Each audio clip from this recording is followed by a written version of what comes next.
What's up, everyone? Welcome to Unmasked, where things are discovered, uncovered, brought to the light, and made known. I'm your host, Lamar Barrett, coming live to you from PG County, Maryland. If you're interested in finding out about the untold stories behind being a college coach, this is the show for you. Being a former assistant coach or men's college basketball coach for 16 years, there are so many untold stories behind the scenes in the life of a college basketball coach. Now, let's unmask them.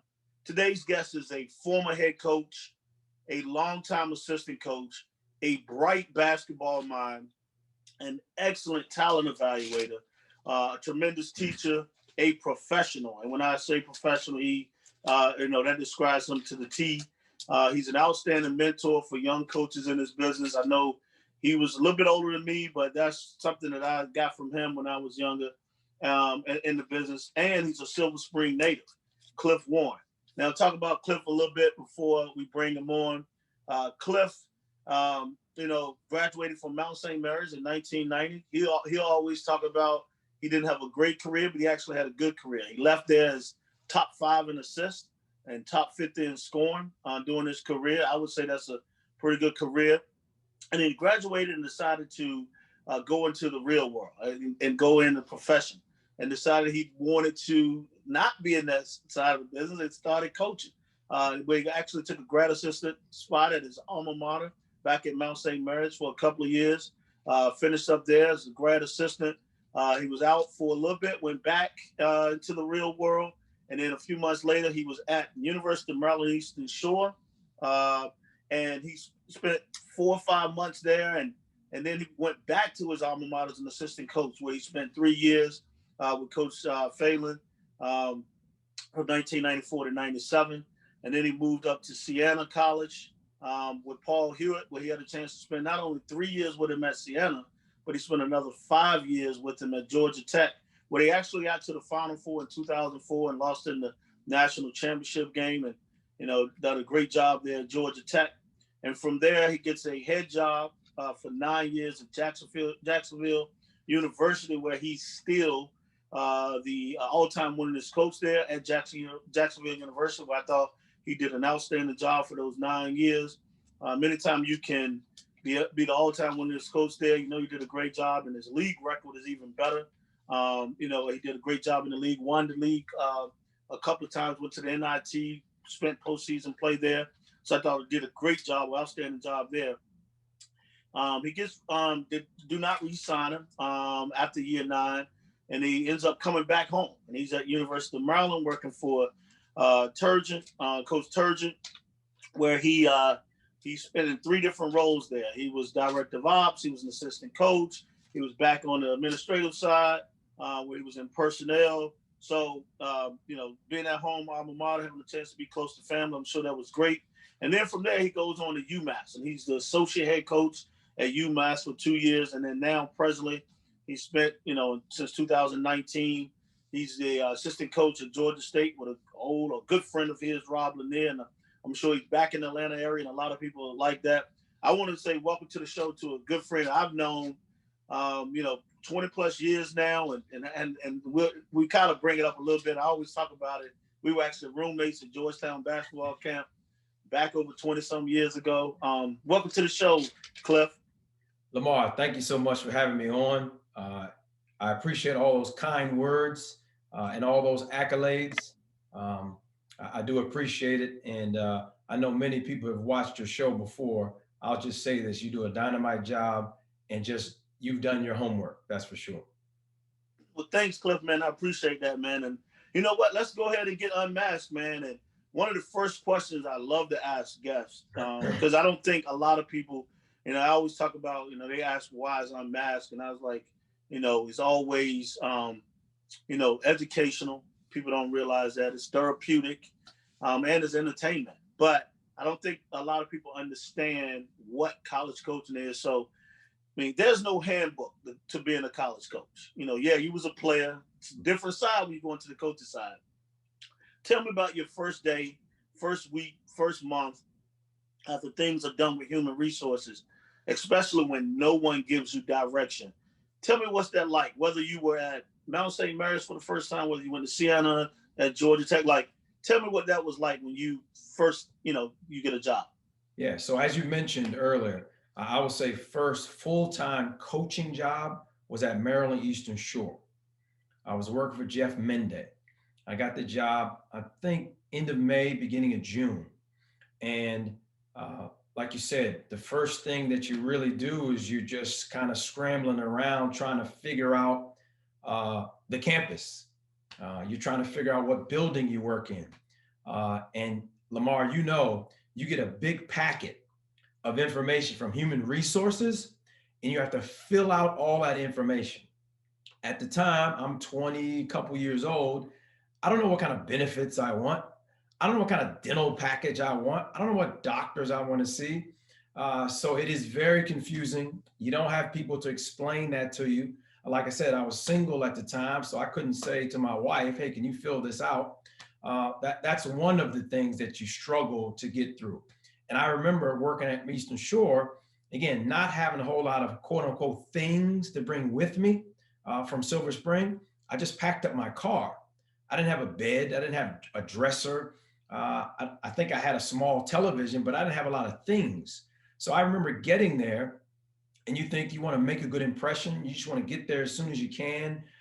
You want to start working right away and get on the phones and meet people on campus. And I realized I didn't have a place to stay, a place to live. Luckily for me, during that time at Eastern Shore, there were probably 6 of us in between men's basketball and women's basketball that were brand new and all starting about the same time. Luckily for me, I hit it off with a guy named BJ Evans. He is currently working for the Cleveland Cavaliers. He's been in the NBA and media for the last, 15 to 19 years. We hit it off right away. He had a place to live. I crashed with him. And then we later found a townhouse to live and split the rent. But, just finding your way to work, those kinds of things. And again, those things had nothing to do with the job itself of trying to get players, learning your team, learning the head coach. Those were all ancillary things that you had to try to get to learn. Cliff, I think people forget about that. That's stuff you don't even think about, and then it becomes like, wow, I've really got to find a place to live. So I feel you on that one, man. That's a big thing. Well, I'm gonna ask you this because we all know that this is the backbone of college athletics. It doesn't matter where you are. What was your best and worst recruiting story? Because like you have to get good players, you got to get good people if you want to be successful. Sure. Like what was your best and worst recruiting stories over the years, whether you were assistant coach or head coach? What anything that comes to mind? Sure. I think there are several, and I don't want to talk your head off, but one that I remember that did not turn out well, Andrew Lee Bynum from New Jersey, St. Joe's in New Jersey. So I'm working at Georgia Tech at the time. I'm working for Paul Hewitt. I had been with him for several years. We go up to do a home visit. The home visit is at the school, but his mother's going to be there, the kid's going to be there, and the coach. And we get on, I think, the Garden State Parkway. We're riding, and it's taking a while. And we're almost to the exit. And Coach Hewitt keeps asking me the question, like, shouldn't we be going south on the Jersey Turnpike? And at that time, Lamar, there was no GPS. It was you printed out directions, right? From MapQuest. So we're driving along. He keeps asking me all these questions. All of a sudden, he sees an exit that it hits him. He's like, Cliff, we're going the wrong way. What St. Joe's did you get the address to?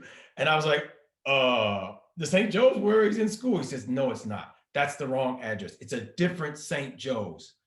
You talking about panicking. Oh man, he told me to pull over. He got in the driver's seat. We had to double back and go north on the Jersey Turnpike during rush hour. Oh my gosh, I was panicking. We eventually got there. Andrew Bynum, his older brother, and his mom, They waited very patiently, but we were over an hour and a half late. The young man ended up coming to visit us at Georgia Tech on an official visit. We didn't get him. He went pro out of high school, but it was a bad day for me as an assistant coach. It was a bad day, really bad day. And Coach Hewitt still remembers it. He still busts my chops about it. But it was a bad day. That was a bad day. Wow. Wow. Yeah, I feel you on that one. I've had several good ones. Several good ones. I'll stay while I'm at Georgia Tech, if you will. And I think a really good one was with Jarrett Jack. Coach Hewitt and I again, Jarrett's senior year. He's at Worcester Academy in Worcester, Massachusetts. And we go up there to do a visit. And there's a bunch of, there's a very diverse group at Worcester. Jarrett Jack being from the DMV, Prince George's County. And I knew he grew up a certain way, looking at a certain group of people all the time. And I just remember going on campus and there were kids playing like Frisbee football or something they were playing. And I just remember going up there and Jarrett saying, man, you got to get me out of here. Get me out of here. So Coach Hewitt and I do have a presentation and it goes really well. And he had said to me, now this has got to be really good because Tom Izzo in Michigan State had just come in and he showed him like this glass box of all these championship rings, Final Four rings. And I was like, ooh, this is going to be tough to beat. So make a long story short, I said that to Coach Hewitt ahead of time, so he was well prepared. Coach Hewitt knocked it out of the park. I was just kind of there just for moral support, and Jarrett and I were kind of joking around the whole time. He eventually came to Georgia Tech, and that was a really good recruit for us at Georgia Tech. Really good recruit. And I think he was undervalued, underappreciated how good he was. Especially people don't remember, like, you guys went to the national championship game the year after Chris Bosh left.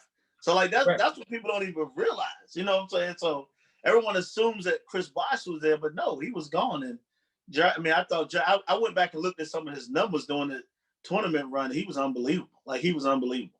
You're exactly right. Most people assume, well, Chris Bosh went to school there. That's who you rode to the national championship. Actually, no. Jarrett Jack and company, we rode to the national championship. But I think that year was just a special year, as you mentioned. We had some really good players, but Jarrett was like the MVP of the South region that we were in. He played against some really good players, good guards, but he had some help. Will Bynum was his backcourt mate. Ishmael Muhammad, dynamite athlete, dynamite defender. BJ Elder was a dynamite shooter. Luke Schenser, who played in the NBA for a cup of coffee. Marvin Lewis was really good on that team. Remember from Montrose Christian, yeah. From Montrose Christian, from Maryland, again. And Tony McHenry, who was probably the glue guy on that national championship team, 6'7". He could play a number of positions. He could guard every position. And many people don't give him a lot of credit because he had a great basketball IQ and more specifically, a really good defensive mindset. He knew how to tag a roller. He talked really loud and very often defensively. He could contest shots. He could get steals. If you had to switch in a ball screen, he could do that. But yeah, I think the catalyst was Jarrett. Oh yeah, I can remember that. Next question, like you're named the head coach at Jacksonville University in 2005. I mean, I know you're excited to have your own program. So I wish if we had enough time, you could tell how that even all went. I've heard it, so I know how it's gone, which is interesting. But what happens over the next few months after you get that job? Because I don't think people understand, like, you work to get a job, but then when you get the job, it's like, dang, what do I do next? So what happens over the next few months once you get the job at Jacksonville? Well, I'll take it a step back. I won't bore you with the whole story on how I got the job, but I will say this. Coach Hewitt had asked me 2 or 3 years in a row, are you interested in X job? Are you interested in Y job. And I was like, no, I'm not ready. No, I'm not ready. But then that year, he asked me, are you interested in Jacksonville? I said, okay, Coach Hewitt, yes, I'm interested. He said, all right, send your information to the school. And I got an interview at the Final Four. Interview went great. And then I got another interview at Jacksonville. Second interview went great. Third interview went really good. I get the job. So I'm shocked, first of all, that I got the job. Because lo and behold, when it came down to me and one other candidate, the other candidate happened to be the basketball coach of the new AD, Alan Verlander. So I thought, oh, there's no way I'm getting the job. So I didn't really plan on what I would do if I got the job. So, okay, I do get the job now. Now my feet are to the fire, like, okay, now what do I do? Now, the first thing is you got to get a staff. I had some ideas of people who would be good, but excuse me, when I got the job, Alan Verlander, the athletic director, who was brand new also, had never shown me a budget. I just assumed you had 3 full-time assistants, you had an administrative person, you had a GA, because that's what we had at Georgia Tech. So I just assumed every school had the same amount of bodies and those kinds of things. So I was wrong. When I got the job, I only had 2 full-time assistant positions and I had a volunteer position. We didn't have an administrative person. We had someone who was splitting time between men's basketball and women's basketball. That was already there. So my first thing was hire a staff. But again, to hire a staff, you think, okay, I want to get this guy and this guy because they've been in the business. I've worked with this person before. I know they can recruit. And then you look at your budget and you say, well, I don't think I can hire Lamar Barrett. I don't think I can hire this guy. The money's not going to work. So now you got to reevaluate and say, well, because I have a small pool of money to go between 3 different people, I got to make sure I get some people that are going to say yes. So that was the first thing. And then it was, okay, now let me figure out the lay of the land in Jacksonville, Florida. And are there players in Jacksonville? Are there players in Northeast Florida? Are there players in South Georgia that are interested? Again, I just assumed because everywhere I've been, these positions have been filled. So that was really big for me. And I think that kind of covered the first several months, hiring a staff, trying to navigate recruiting, and trying to figure out what current players on the team were going to stay, which ones were going to go, and if we had a functioning team. Oh, and by the way, I learned from the AD after I took the job, we had APR issues. So we got hit with them taking 2 scholarships away from us. Wow. Wow. That's a lot. That's a lot. That is a lot. I like talking about this because the next one is like scouting reports. Like we all know in this business, like, and people don't understand this. I think they just think coaches show up to the game, but like guys, like they're locked into their scout reports when they break them up. Whether you watch film as a head coach, yeah, but you had assistants to do scout reports. Can you think about what was your best and worst scout report? Because I know like there's time when you do a great scout report, you got everything down detailed. Kids still don't come out and perform sometimes. It could happen that way. Or it could be something that a kid hasn't shot the ball well for 6-7 games. He's 2 for his last 35. And you like, coach, he's struggling shooting the ball. And all coach remembers is he thought you said he couldn't shoot the ball. And so when he makes 2 or 3 shots in a row, coach turned to you saying, I thought he couldn't shoot. Like, coach, yeah. I never said that. I said he's struggling shooting the ball. So sometimes you got to make sure, and you got to give these kids the information and to translate. But a lot of times, Cliff, people forget that these kids are in school. They got a ton of work. And so you can't overload them. You got to give them just enough information for them to be successful, because if you give them too much, they're not going to be successful on the court. They're going to forget everything. You don't give them enough, still not going to be successful. But talk about like whether what has been your best or worst scouting report over the year, or you can even throw in a time that maybe one of your assistants you had to actually kind of pull them to the side and say, no, this is what I need done for a scout report purpose. Sure. Well, Lamar, you made a great point about knowing that they are between the ages of 18 and 21. They are still young men. They're still trying to learn themselves. And that transition from high school to college is big in the scouting department. There are a lot of talented kids that are really good and they can score the ball or they can do X, Y, and Z. But trying to take a scouting report, whether it's written or it's on video, and applying that to the game is very difficult. And now, as a coach, I'll give you an example. Two in the same year. Preseason NIT, I'm at Georgia Tech. We play UConn in the preseason NIT. And I think we do a really good job. We talk about Emeka Okafor likes to turn over his left shoulder, jump hooks. We talked about he runs from rim to rim. You got to slow him down. Ben Gordon, we said he's dynamite in ball screens. We'd rather have him shooting pull-up twos rather than getting all the way to the basket. So we talked about some of those things. We win the game. The game's at Madison Square Garden. And Coach Hewitt, in the post-game press conference, the first thing he said was, hey, I want to make sure everybody understands that my assistant, Cliff Warren, did a dynamite job in the scouting report. And I was like, huh? What?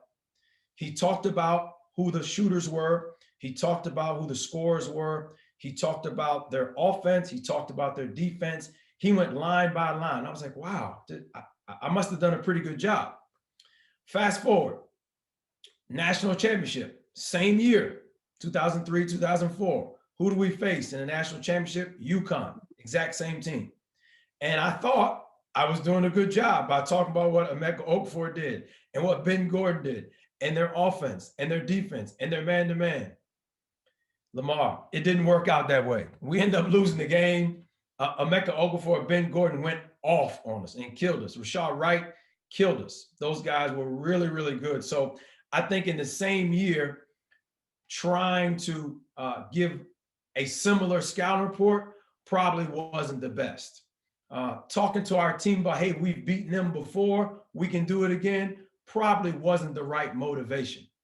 And then you mentioned, during my time at Jacksonville, being the head coach and talking to my staff about positive scouting reports versus some that could have been better. And I think I do remember some guys on my staff doing a really good job of actually correcting me during games, whether it was an offensive play or a defensive play. And at the time, again, being a new head coach, being a first-time head coach, I told my staff all the time, like, hey, I don't know everything. You've watched more film than me. Please, you stand up and correct our guys if you see something different. If you see a counter. When I was at Jacksonville, Belmont and Rick Byrd, the head coach, they kind of dominated the league, if you will. And I thought Rick Byrd was the best in the league at running counters to certain plays. And I had a good staff at the time, and they were always like, hey, yes, they've run this play going right. They're going to run the same play going left. Or they're running this play to their big guy, but once he gets it, somebody's going to dive to the basket after you figured out the play. So I think I had a really good staff, and they did a good job of adjusting. And I always encourage them to stand up and speak up during games if they see something that I'm not calling out. That's awesome. I like that. You gave them accountability. You've Sure. seen it more than me. So I think more guys, if they were like you, it'd be a lot better. I think some guys get caught up in, they want to coach during the game, but then you do everything in practice. So I've seen it both ways. So I respect you for that a ton. What's the biggest challenge, man, you think you've experienced since you've been in college coaching? The biggest challenge? Yes. I think you asked a question earlier about when you first get in the business. I think that's a tremendous challenge. What do you do next? You asked me when I got the job as a head coach at Jacksonville, what do you do the next couple of months? That's a really big challenge. I think an even bigger challenge, and I've talked about this before to some people, is transitioning from job to job. Whether you're single, whether you're married, you have a family, I think that transition is very difficult.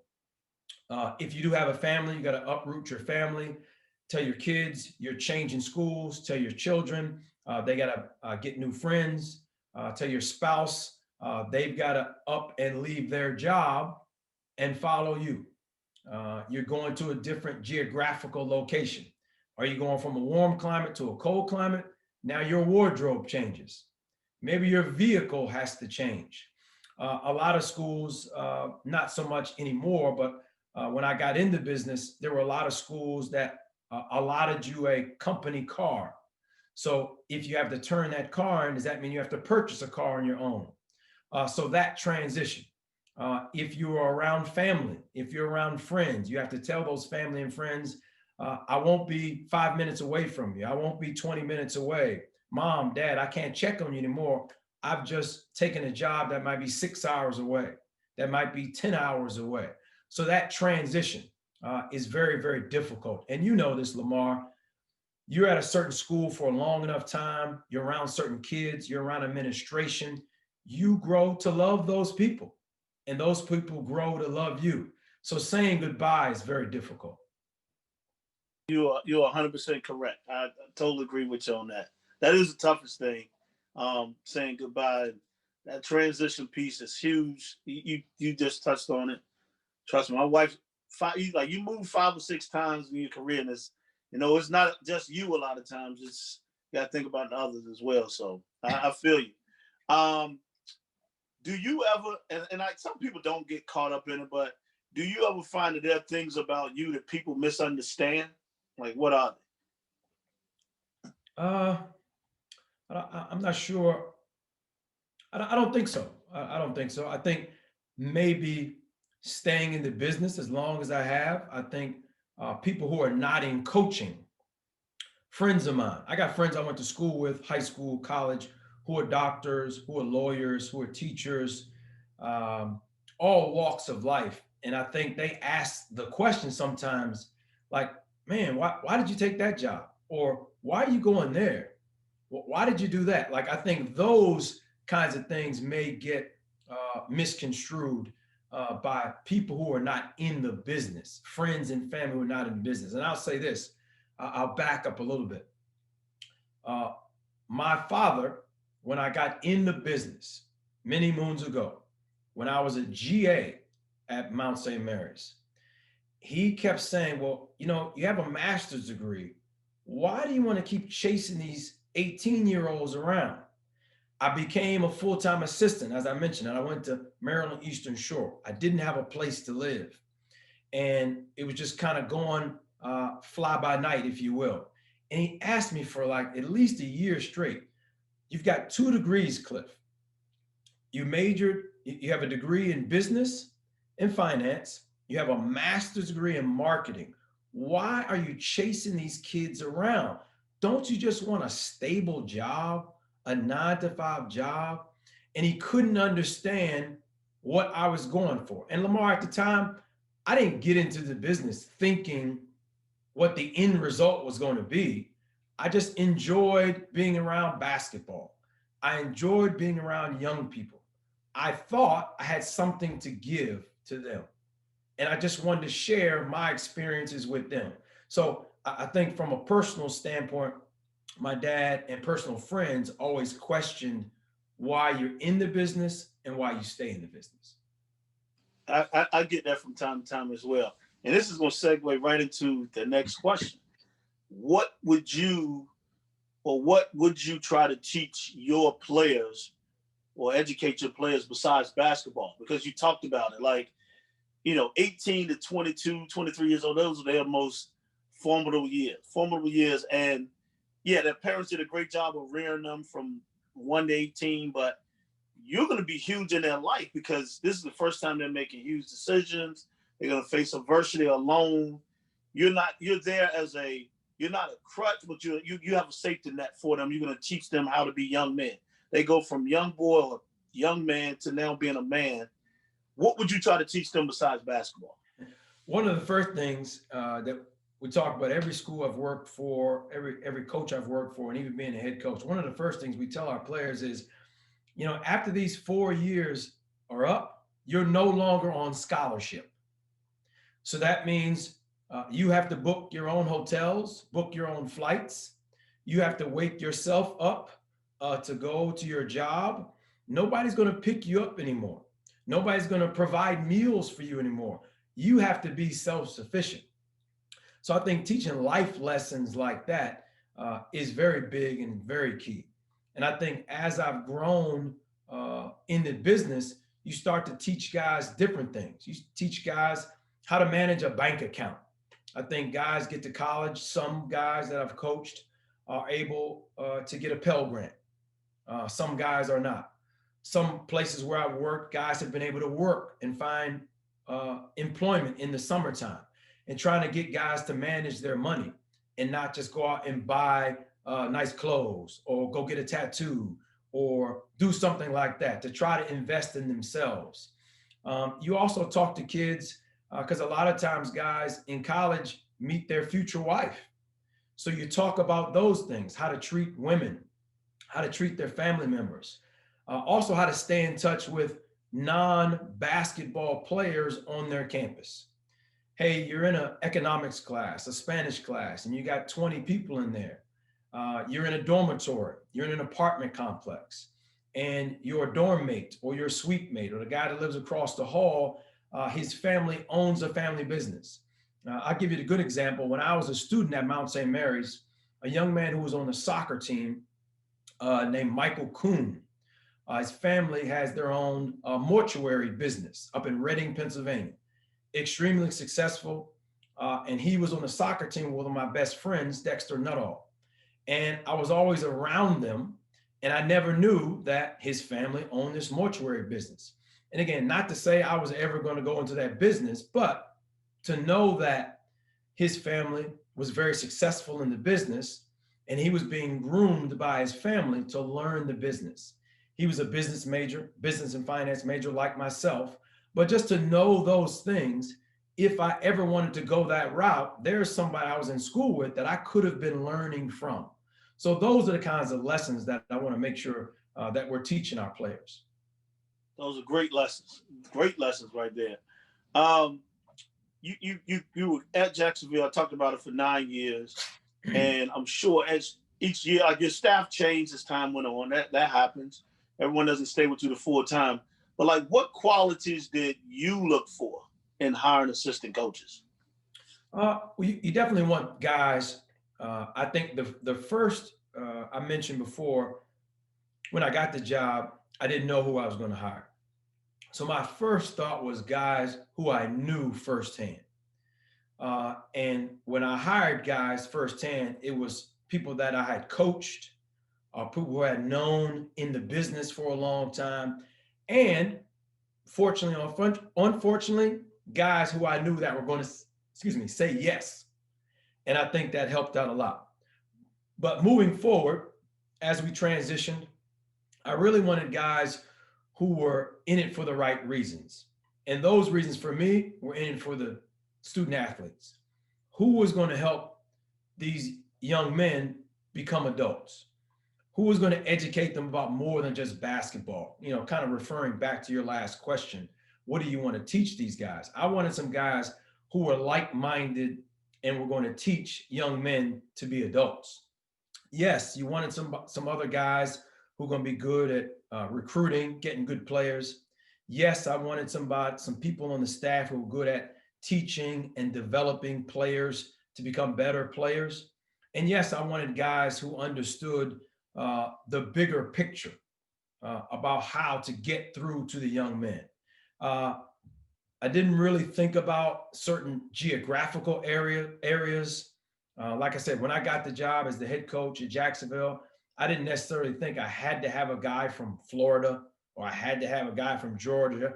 I wanted guys who were going to build relationships, who were going to develop relationships in Florida and in Georgia and around the country, and use their previous relationships to help us build a program. I wanted guys who were going to be great communicators. not just with our team, but on campus, in the community, and with me. Awesome. That's awesome.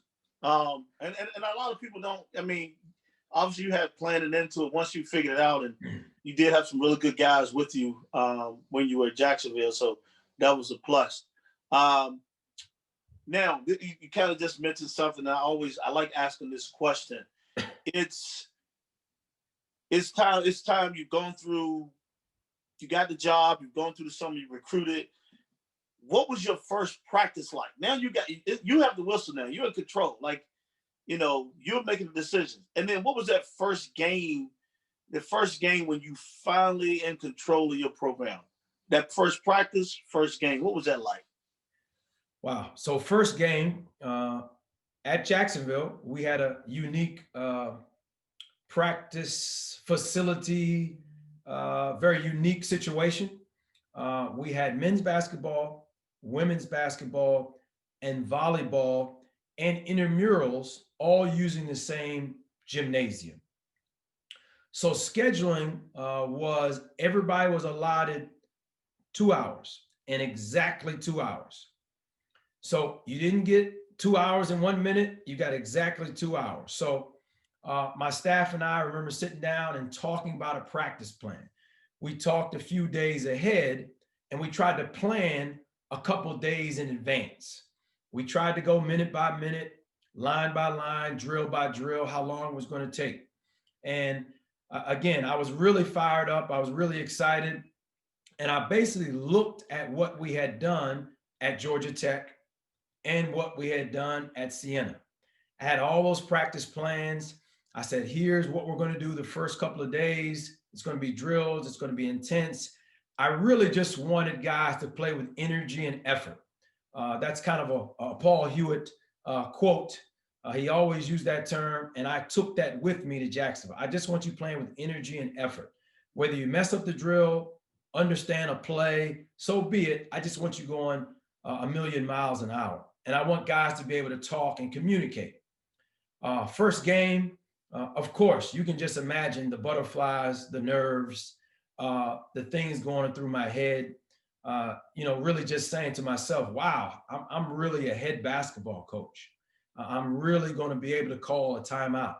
I'm really going to be able to do this. And it was very, very exciting. I mean, I'm sure it was, like you said, like you spent, almost 11 years as an assistant in some form. So no question it had to be exciting. And I'm gonna lead into that because I just thought about it. I mean, you 26 years in this business, not even counting Mount St. Mary's as a graduate assistant, but you just 26 years. And, I always say you've been that long and you've always had a job. That means you do a really good job of where you're at. But talk about, what did you have to sacrifice to achieve your current level of success? That's a really good question. And I don't think people outside the business, I mentioned earlier, like my father and my personal friends, they didn't see those kinds of things, right? My dad understood it. He understood, like, all right, if you're going to chase around these kids, you're going to be giving up something. But I think everybody in this business understands you're going to have to give something to get something. I think people in all walks of life understand that too. But I think early on in my career, especially when I first got in, I stayed single for a very long time. And I'm not sure if that was by design or because I went from one school to the next, or because the nature of the business. During the month of July, Lamar, you're not home during the month of July. During the school year, depending on your league, you could play twice a week, you could play 3 times a week. So if you're gone from your home 5 nights out of the week and you're having a social life or you are dating someone serious, that can tend to strain a relationship. So I think early on in my career, I think my personal relationships suffered. When I got married, I think being around the house, being around my children, there was a strain there. But as I've grown in the business, I've learned to balance those things. Yeah, I think balance, that work life, that balance is key. And I think that goes with maturity. Like you said, as you get older, it becomes a little different. Not to mention, Lamar, that I don't have any hair anymore. I think being in this business, I think sometimes being around players and games and traveling, sometimes it can be a little stressful too. Yeah, I think that's why I think at 34, 35, I have gray hair. Like it was, I Sure. was like, hold on, you also that gray hair at 34. I trust me, I get you. Right. This is kind of different. I don't like naming names, but I think it's always hilarious when people hear these stories. Like, what is the strangest, maybe the weirdest thing a player has done outside of the basketball court that you've seen, and you like, wow, I can't believe this even happened? You know what? I got a couple, but here's one. When I worked at University of Maryland, and I'm gonna use his name, Demonte Dodd, post player at Maryland, had a good career, won a lot of games. Unbeknownst to a lot of people, he kept referring to a big believer in Christ, big believer in the Lord. He talked about going to church all the time with his family, et cetera, et cetera. And he used to always joke around about playing the drums in the church choir. And I'm like, yeah, okay, sure.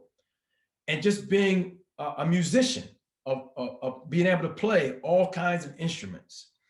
And he always made references to classical R&B music, soul music, 70s music. And I was like, you're too young to know anything about any soul music, any R&B music. And he talked about gospel music. And one day, I don't know where we were, but there was a drum set and the dude just broke out and started playing. I was like, oh my goodness. Like we were on the road in a hotel or something, and he found some sticks and he just started. No, I know that's where it was. It wasn't, we were on the road. It might have been Ohio State. I could be mixing up the school in the Big Ten, but we went to like shoot around, and the drum set at the arena was already set up.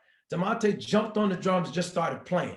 Bam, bam, boom, tats, boom, tats. I was like, oh my goodness, this dude really knows how to play. And I just cracked up laughing. So from then on, I respected his musical talents. Wow. Well, you say that like people, and those are you don't, because you don't hear it. And I've heard guys jump on the piano, play stuff, and you're like, wow, they are really good. You think they're joking, but yeah, a lot of these guys they're more talented than you think. Lamar, we had a manager on the same team, Jamal Gross, who was a pianist. So there were times where those dudes were playing instruments and playing songs together. I was like, man, these dudes are really, really talented. And I've said all along, again, I'm not a writer or anything like that. And I know some people every now and then do it, but hidden talents of college athletes, the quirks, and do they play musical instruments? Are they readers? Can they recite poetry? When I was a graduate assistant and an assistant coach at Mount St. Mary's, Chris McGuthrie, who went to Springbrook High School, played for us. Again, he's on the all-decade team at Mount St. Mary's, all NEC team for Mount St. Mary's in the Northeast Conference. He's in the Hall of Fame. Dynamite player, scored 2,000 points, right?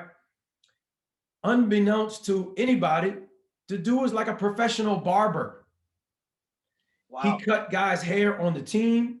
He cut guys' hair at the university. It got to a point where now I'm an assistant coach, right? I'm thinking to myself, do I go find a barber, or do I allow one of my players to cut my hair? I don't know. If I yell at him in practice, will he cut me? Every week, Lamar, I would ask Chris to cut my hair, and he would cut my hair.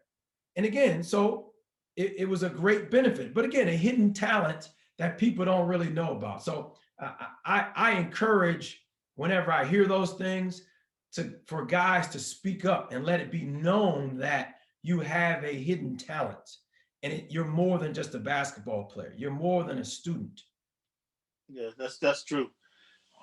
Cliff, what's the biggest accomplishment you have experienced since you've become or been in college coaching? The biggest, say that again? The biggest accomplishment that you've experienced? I think being offered a head coaching position, asking my wife to marry me, all in the same 24 hours, was a huge, huge accomplishment because she said yes. We've been together now 14 years. We have 2 lovely sons. I think that's a really big accomplishment. While at Jacksonville, I can say very proudly, we graduated 22 out of 22 seniors. And you mentioned earlier, I'm the all-time winningest coach there in school history. But I think a bigger accomplishment for me is we graduated 22 out of 22 seniors. And I'm very proud of that to this day. That's awesome. And that's what it's about. Like, and that's it's going to be a question down the road that I'm going to ask. And I'm sure I can't wait to hear this answer because what you just said is going to translate to that question. But I will go to this. What's your favorite word or phrase that you use or you've used over the years? What's your favorite word or phrase? I would say if it's a word, I would say care or serve. I think there's a reason why I've been in this business for 26, 28 years is because I find myself serving others. And I think that's the reason why I got in the business because I care about the kids and I enjoy serving them.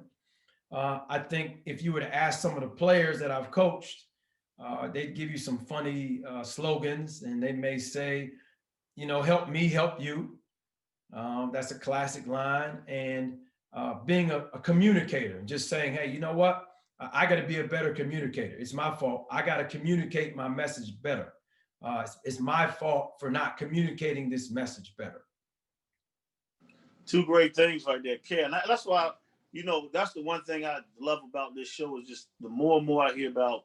I love that the people that I chose to come on the show are selfless people, because that's what it's about: caring, being selfless, seeing who you can help out. Like those are big things. What's the best piece of advice you've ever been given? Wow. I would say I remember when I first started working for Paul Hewitt at Siena, and he told me a lot of things. But one of the things he said, and now that I've been in it long enough and I'm a product of it, if you will, was if you're in this business long enough, you're going to get let go. You'll get fired. You won't get retained. Also, if you're in this business long enough, you're going to lose some recruits. How do you move on? I think that's really good advice. Other people I've been around always talk about recruiting, always talk about building relationships with people. And I can remember other people, and I think it might have been Coach Hewitt also just saying, I think the phrase was build the bridge before you have to cross it. In other words, start making relationships, get to know people before you need them for something. That's good stuff. I like that. Yeah. Build the bridge before you cross. I actually like that. And this the question I just talked about earlier because you talked about, you're the all-time winningest coach, but 22 for 22. What does success mean to you? Because I think a lot of people, expectations is one thing, but like when you talk about success, it's totally different. What does success mean to you?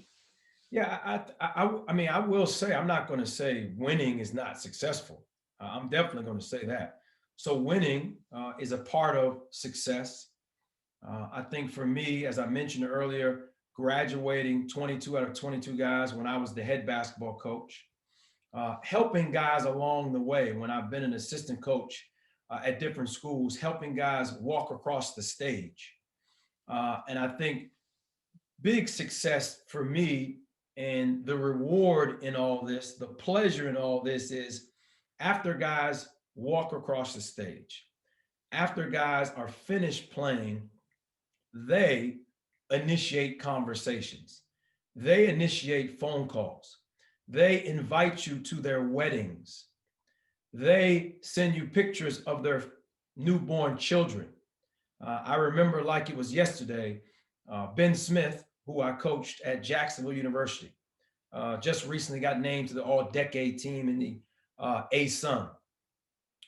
He actually, during his wedding, when the bride and groom are making some announcements, and he says, hey, you know, the little bald head dude over in that corner, I really want to thank him, because if he didn't bring me to Jacksonville, I never would have met my wife. Then his wife spoke and said, hey, I also want to thank, she didn't say the little bald head dude, she said Coach Warren, because she told me when she was a basketball manager to stay away from everybody except Ben Smith. So to me, again, very rewarding, very thankful to say, you know what, I made a difference in a young man's life. Awesome, man. That's awesome. Listen, I knew you've never been a self-promoter. So I just want you to, if you had a chance or you had to choose 3 adjectives to describe yourself, which would you choose? I would say talker, communicator, disciplinarian. And again, I'll just get back to just saying, I'm going to serve, I'm going to care about the people who are around me. And that's not just the players, but the staff, the community that I live in, my family. I'm going to serve and care for those people. It's the 3 great ones. What person and or event has had the most influence on your life? What person or an event, and or an event? You know, I'll go back to when I was a an assistant coach at Mount St. Mary's. Maybe my first or second year there. I'm not sure the date. But the Million Man March was going on in Washington, D.C. And at the time, the assistant coach I was working with, Don Anderson, mentioned to the team that we were going to take some guys down to DC. So we're going to drive an hour and a half to DC, whoever wanted to go. We didn't make it mandatory. We just said, hey, if you want to go, jump in the car. We're going to take a couple cars down. We drove down to the Million Man March. And the guys on the team, some were African-American, some were not. They jumped in the car. And we got down there. It was relatively early. And we saw hundreds and then thousands of people of diverse backgrounds in a crowd. And then the speaker started to speak. And there was one moment during that march, they asked for some donations. And everybody who had some money, willing to give, willing to serve, went in their pockets. But there wasn't like church, Lamar, where there's a collection plate going around. It was pass your money forward. Just pass it to whoever's in front of you. It was the most powerful time I'd been at that time. People were just passing money, $20 bills, $50 bills, $100 bills. No one thought to steal any money. All the money just got passed. It was really, really powerful. So I remembered it as a new coach at Mount St. Mary's. I'll fast forward. I'm a head basketball coach at Jacksonville University. Barack Obama is running for the presidency. He's campaigning in Jacksonville, downtown at the Landing. I practiced early and I said to my team, hey, if anybody wants to go, get in my car, get in the assistant coach's car. We're going to listen to him speak. And at the time, we only had one Caucasian player on the team, Brian Gilbert. Brian Gilbert says, Coach, do you mind if I go? Like he asked almost like, well, am I allowed to go? Because I'm not African-American. Am I allowed to go? Absolutely. Come on and go. And a couple guys went to buy t-shirts. We get into the landing and it's packed. Everybody wants to hear this guy speak. And he spoke and he talked about change and he talked about yes, we can. And it was so powerful. By the time we walked away from that, Brian Gilbert, the only Caucasian young man who went with us, was so fired up. He wanted to know more about Barack Obama. He did his own homework. He shared the next day in practice what it meant to him to be there at the rally. So again, that was very powerful for me. Wow. Yeah, that is powerful. By the way, October 16, 1996, I was there at the Million Man March, and it was actually, that was a great day. After going to work, I was working nights then, and I remember staying up all day going to that march. I remember that. That was powerful. It was powerful. I talk to my children now that we are still a little bit in social unrest when things were happening all this summer during this pandemic. My 11-year-old is pretty conscious about things that are going on and people that are around him. And I've made references to those two times that were pivotal in my life growing up. And I've shared those things with him. And, I've challenged him to go Google those things, because he has an iPad. He can go Google Million Man March and what it means and what it meant then. And when Barack Obama was running for the presidency. So he's Googled those things and he's tried to relate then and now. I'm glad that's great. That's great stuff. I'm gonna ask you this and a couple more questions right before we get off. But when you get another shot, because I think you should, I think you deserve it. I think you have done a great job. When you get another shot at being a head coach, are there any changes you would make from the type of staff, style of play, type of players, and it all depends on where you are. Type of players from your last, from Jacksonville. What would those be if you had that shot again to be a head coach? Well, I think the first difference or change, as I mentioned before, I'm going to make sure I ask all the pertinent questions during the interview process with the athletic director, with the president of the university, with all the administrators that I can to find out about the program and to find out about the budget. And then as far as staff is concerned, I'm going to try to get some guys who I mentioned before who are like-minded, but don't necessarily have to agree with me.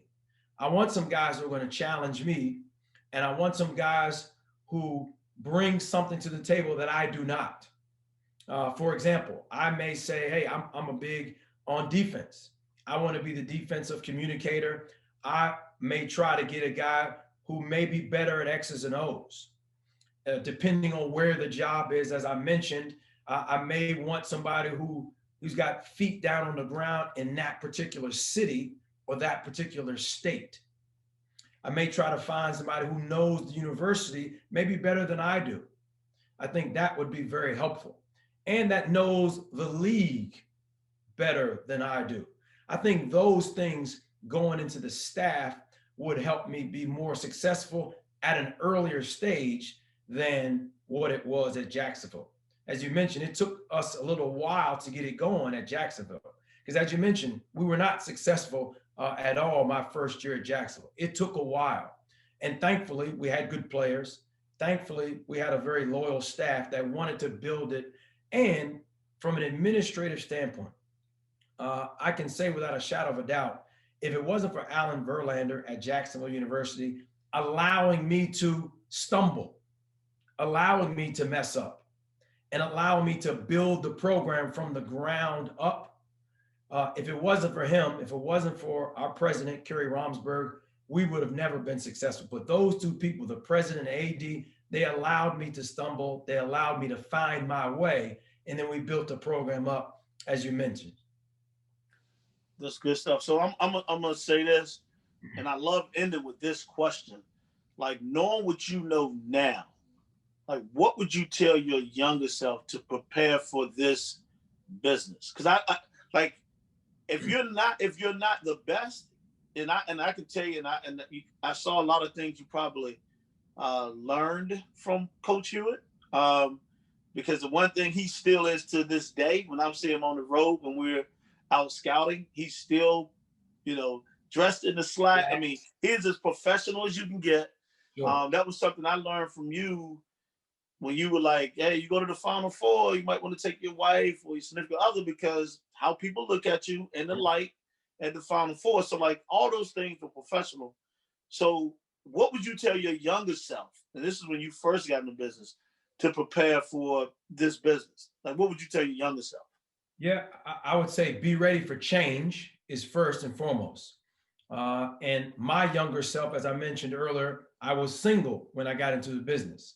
And I think I would tell my younger self to try to get around older guys, more mature guys, guys who aren't looking to quote unquote hang out during a recruiting trip, guys who are looking to develop their philosophies, learn more about different aspects of the business, whether that's operations, scheduling, hotels, practice times, the budget, meeting people on campus in human resources, meeting people on campus in the president's office, meeting people in the school cafeteria. So those kinds of things I would probably teach my younger self. You got to get to know all those people. You got to have all those people on speed dial. And as I mentioned before, you know, Coach Hewitt's quote about building the bridge before you need to cross it, I think those things would apply to my younger self. Man, I love that. I love that. And so, Cliff, man, I want to thank you again, man, for being a guest on this show. I know I was trying for a long time when I first started this show, trying to get you on. But I want to thank you, man, for coming on and being unmasked. Is there anything you want to leave the viewers with before we go? Well, I would say this to all your viewers, and I know you got a lot of them. You have a lot of good guests. You've done a dynamite job of allowing coaches an opportunity to show who they truly are.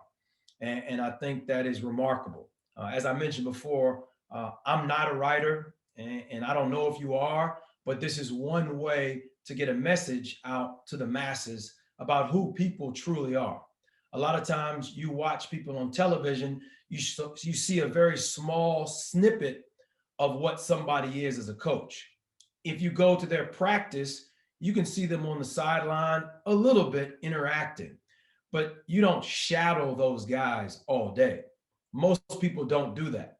So in this business, I think if you are afforded an opportunity to get out and speak and let people know who your true self is, I think it's great. And I think you've done a dynamite job. You do a dynamite job doing your homework on everybody that's been on this show. So thank you for allowing me to be on. You're welcome, and I thank you again, man, for those great words. And I want to thank the viewers for watching another great show. Stay tuned for the next guest as we get them unmasked. See you next time, and stay safe.